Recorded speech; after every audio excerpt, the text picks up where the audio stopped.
Hello, I'm Oscar Villalon. I'm the managing editor of ZYZZYVA, and with me today is one of our contributors to the journal, Vauhini Vara. Vauhini Vara, she is the former business editor of NewYorker.com and now lives in San Francisco and is a business and technology correspondent for the site. She also spent nearly a decade covering technology companies for the Wall Street Journal.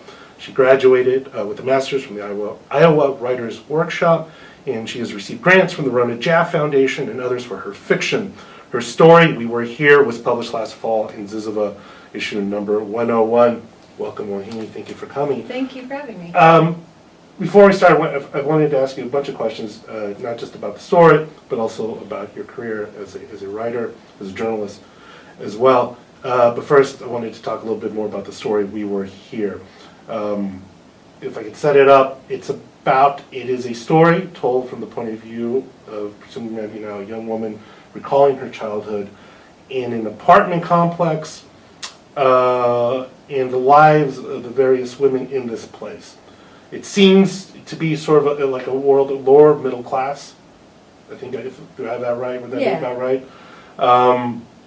With all these various travails, all these various obstacles, but gives us a sense of this strong community, particularly among the women.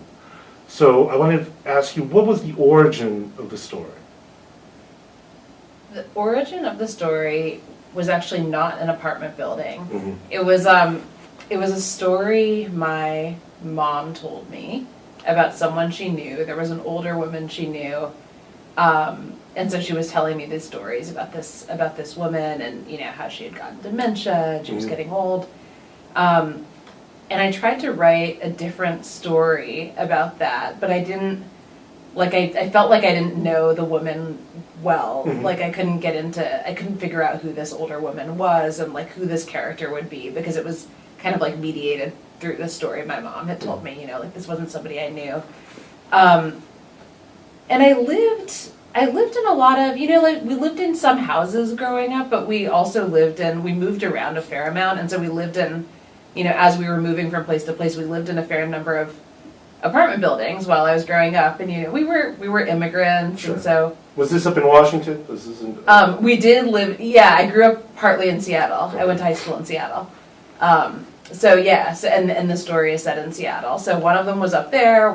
Some of them were in Canada. We lived in Oklahoma, and so I think I lived in a lot of apartment buildings where other immigrants and their families also lived, and so I had this idea. I didn't realize it until after I wrote the story and read it, read it later. But I realized that these places that I had lived had found their way into the story, and somehow that had merged with the story of this character.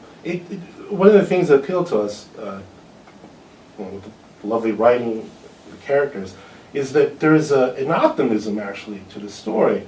Usually, when you detail the lives of people who are not the most economically secure, particularly lives of single parent mother or single mothers, there's a lot of violence. There's a lot of cynicism in terms of how their lives are going to turn out. But this one, it is infused with a lot of love.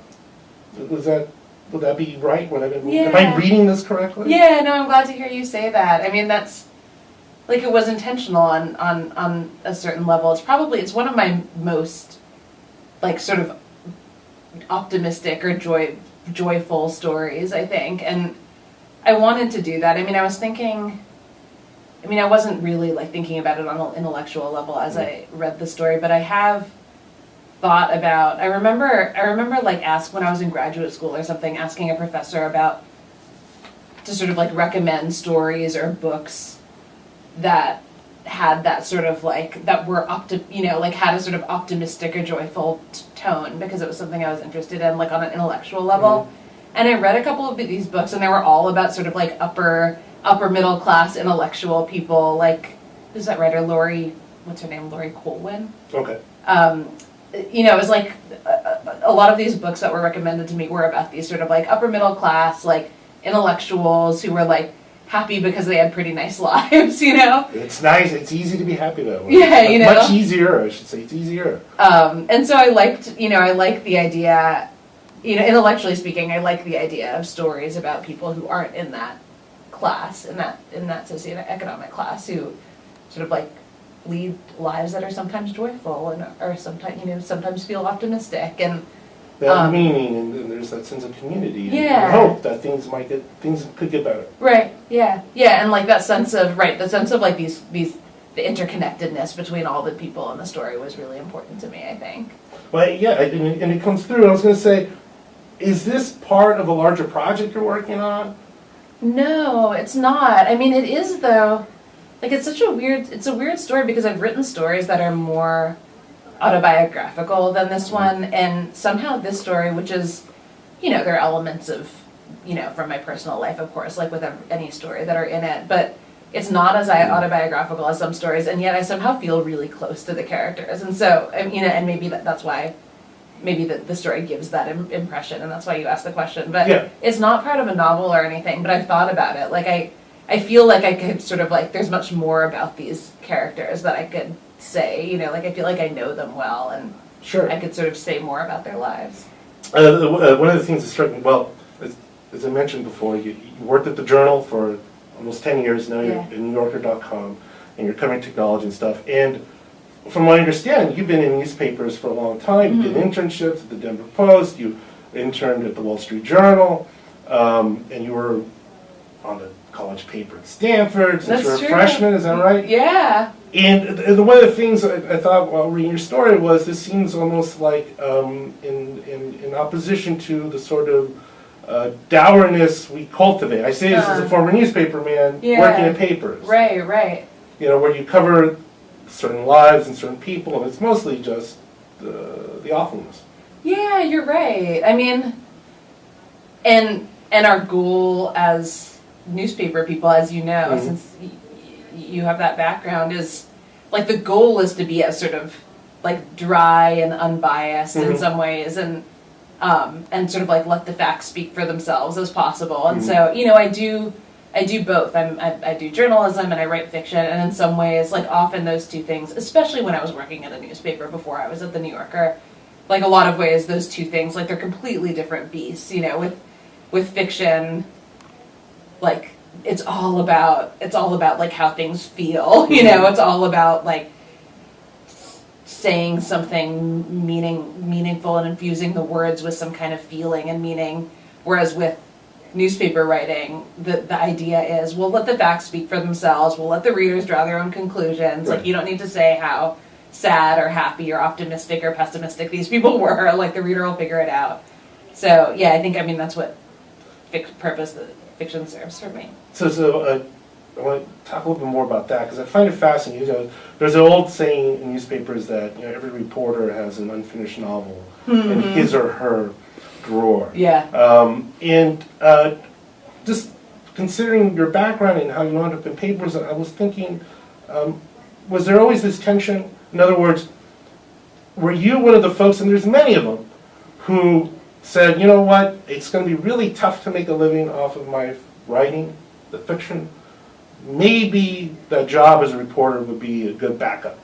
Yeah, it's so funny you ask that. That's a very astute question because I don't have a great memory, but I distinctly remember being in middle school and telling my mom that I wanted to be a writer. And my mom, who, my parents are very progressive and they love to read, and, they're the ones who introduced me to books, but they're also first-generation immigrants. And so my mom, and maybe any parent would say this, my mom said to me, well, if you want to be a writer, you can't be like, a novelist. You need to like go into something like journalism because that's where you can make money in journalism. You can't make money as a story writer, which is comparatively, yes, comparatively speaking. I know, right? I mean, this was like the 80s too, so it was a different, I guess, or the early 90s. It was a different time, but I somehow remembered that, and so I applied to work on my middle school newspaper, and then went and worked for my high school newspaper, and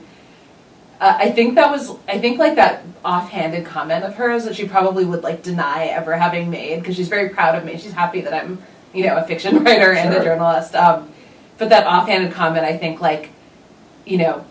did help put the idea in my head that you know, there are certain kinds of writing that are going to earn you a living and certain kinds of writing that won't necessarily. And it's kind of true, you know, like now that I'm in my 30s and like I'm about to have a kid, I'm sort of like, well, that's good that I, you know. Have these skills. Yeah, you know. So what point were you at Iowa? Was this, I imagine this must have been a time when you were thinking, maybe I do want to go all in on fiction. Yeah, no, it was. I mean, I graduated, when I was in college, like you said, I worked at the Stanford Daily, this college newspaper, and I also minored in creative writing and was really serious about that, and I had this great community of writer friends, some of whom you know, and like loved both of those things. And then I graduated from college and I immediately got an internship at the Wall Street Journal, and then after that internship immediately started working at the Wall Street Journal. And so like I never had any transitional period where I was like figuring out what I wanted to do after college. I just like started doing that and was doing it. And I imagine at the Journal too, it's a very demanding internship, so you're going all out. Right, I was just, I just like a ton of time for contemplation. Totally. I would think that, I should maybe do this. Okay, so you're at the Journal, you're working, they're working you as they work all interns. Right. And then you applied to Iowa? Well, no, so I had an internship for like a summer, and then I got a job. I got a job at the Journal, and I did that for 4 years, and then I said to myself, like I was getting into my late 20s or some mid to late 20s or something like that, and I said, okay, I've always wanted to have some period of focus on my fiction writing. I've always wanted to sort of figure out like what this means to me. It means a lot to me, but like I want to figure out if I can commit to it, at least in part, and this seems like a better time than any. Like I can't, it seems likelier that to do it in, to do it in my mid-20s seems to make more sense than anything. And so I called one of the, big editors at the Journal, the one who'd kind of recruited me to the Journal and had really nurtured my career, and I said, okay, I'm gonna leave, like I'm leaving the Journal, like I'm maybe leaving journalism, I'm gonna go do this fiction thing, bye. I'd just gotten into the Iowa Writers Workshop. And then she said to me, this was like right before everything had all fallen apart, journalism. She said to me, like, just take 2 years off and you can come back. And so I went and took 2 years and did it. Yeah, I know, right? And then I came back, and so I've had this great luxury of like getting to do both, which, wouldn't have happened in 2015.